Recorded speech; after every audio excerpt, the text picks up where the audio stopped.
Halo semua, pada video ini kita akan belajar mengenai sejarah Muhammad yang perlu diketahui oleh umat Kristen dan mungkin belum diketahui oleh umat Muslim. Oke, kita mulai aja ya.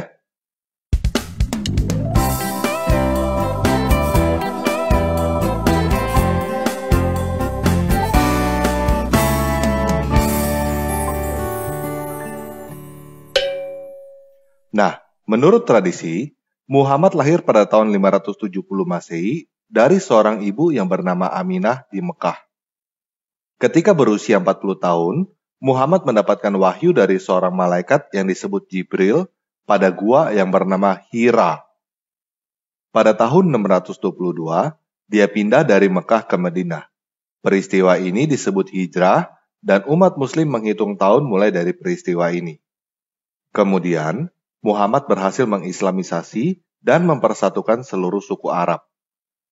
Muhammad meninggal pada tahun 632 dengan mempunyai beberapa orang istri, di antaranya bernama Zainab dan Aisyah. Nah, semua data yang barusan kita dengar didapat dari referensi yang disebut dengan hadis. Sederhananya, hadis adalah biografi tentang Muhammad. Salah satu hadis yang tertua dan paling terkenal adalah hadis Sahih Al-Bukhari yang selesai ditulis sekitar tahun 846, 212 tahun setelah Muhammad meninggal. Menurut tradisi, biografi pertama tentang Muhammad ditulis oleh Ibn Ishaq pada tahun 767, 135 tahun setelah Muhammad meninggal.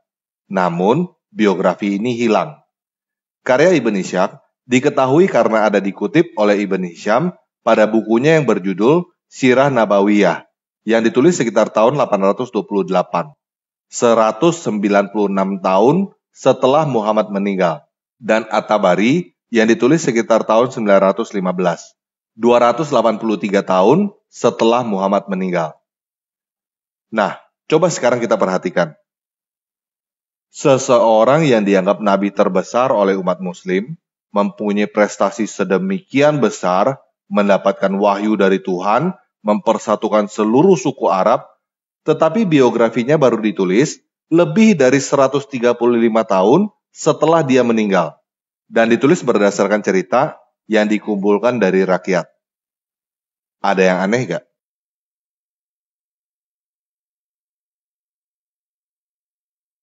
Oke, kalau kamu belum perhatikan ada yang aneh, saya mau memberikan tambahan informasi. Menurut tradisi, setelah Muhammad meninggal, kepemimpinan diteruskan oleh khalifah, yang artinya penerus. Pertama, diteruskan oleh para sahabat Nabi, yaitu Abu Bakar yang hanya memerintah selama 2 tahun, lalu meninggal karena sakit. Kemudian, diganti oleh Umar bin Khattab yang memerintah selama 10 tahun, lalu mati dibunuh. Kemudian diganti oleh Utsman bin Affan yang memerintah selama 12 tahun, lalu mati dibunuh dengan mengenaskan. Kemudian diganti oleh Ali bin Abi Thalib yang memerintah selama 5 tahun, yang juga mati dibunuh. Nah, dinasti atau kekhalifahan para sahabat Nabi yang disebut Rasidun ini tumbang pada tahun 661 dan digantikan oleh dinasti lain yang disebut dengan kekhalifahan Umayyah yang dipimpin oleh keluarga Umayyah turun-temurun selama 90 tahun. Pada tahun 750, dinasti Umayyah tumbang dan digantikan oleh dinasti lain yang disebut kekhalifahan Abbasid. Nah, biografi pertama Muhammad ditulis oleh Ibn Ishaq pada tahun 767. Jadi, selain berjarak 135 tahun, juga sudah 2 kali berganti dinasti. Semua cerita tentang Muhammad ditulis pada zaman dinasti Abbasid. Kalau teman-teman perhatikan, tentunya akan timbul pertanyaan, kenapa semua cerita tentang Muhammad baru ditulis pada zaman Abbasid? Apakah dinasti Rasidun dan Umayyah yang sedemikian besar tidak punya satu orang pun yang mau menulis tentang sang nabi besar? Atau semua catatan tentang Muhammad dari dinasti Rasidun dan Umayyah dibakar semua dan diganti oleh versi dari Abbasid? Atau memang semua cerita tentang Muhammad baru dikarang oleh dinasti Abbasid?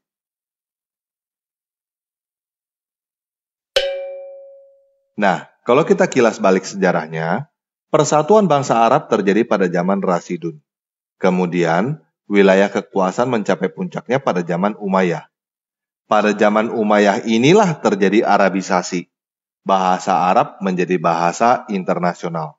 Tepatnya pada zaman Abdul Malik bin Marwan. Abdul Malik bin Marwan inilah yang mendirikan kubah batu di Yerusalem pada tahun 691 dan menghilangkan gambar wajah manusia pada koin.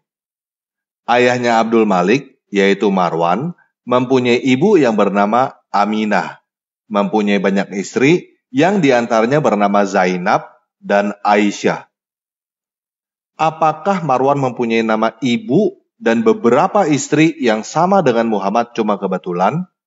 Atau jangan-jangan Muhammad adalah sebuah gelar yang digunakan oleh banyak pemimpin Arab pada zaman itu? Nah, sepeninggalan Abdul Malik, terjadi jurang pemisah yang cukup besar antara orang Arab dan non-Arab, sehingga terjadi kerusuhan di mana-mana.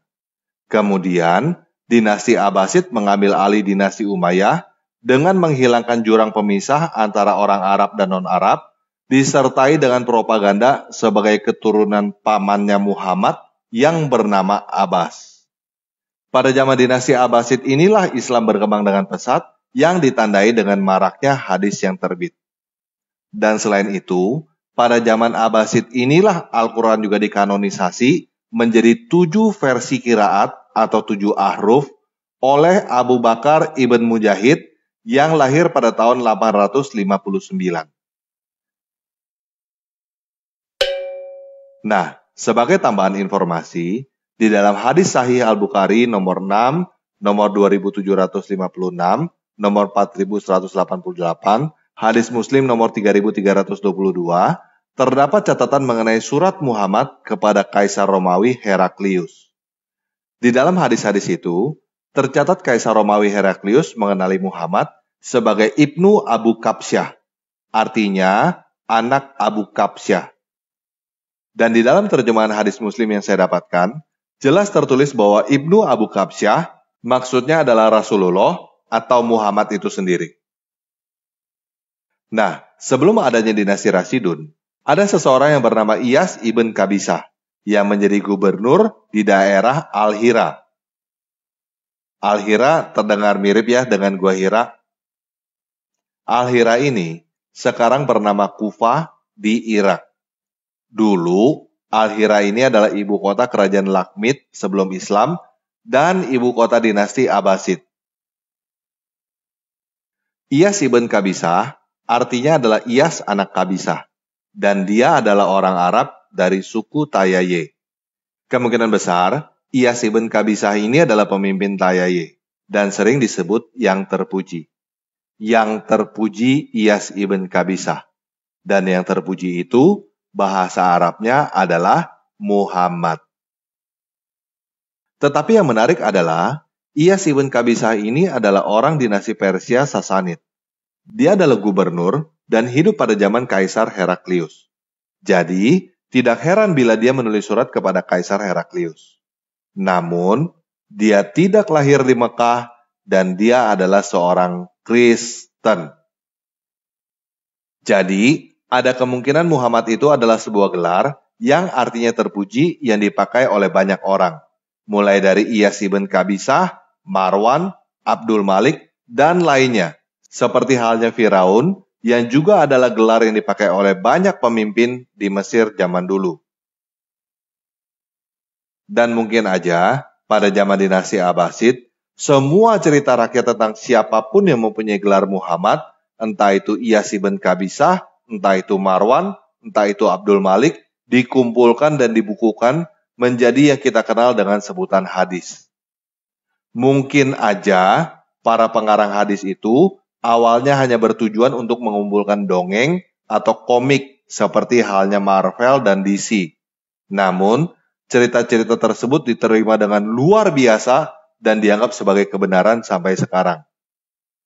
Dan mungkin juga kata Islam dan Muslim adalah istilah baru yang dimunculkan pada zaman dinasti Abbasid sebagai cara untuk mempersatukan orang Arab dan non-Arab.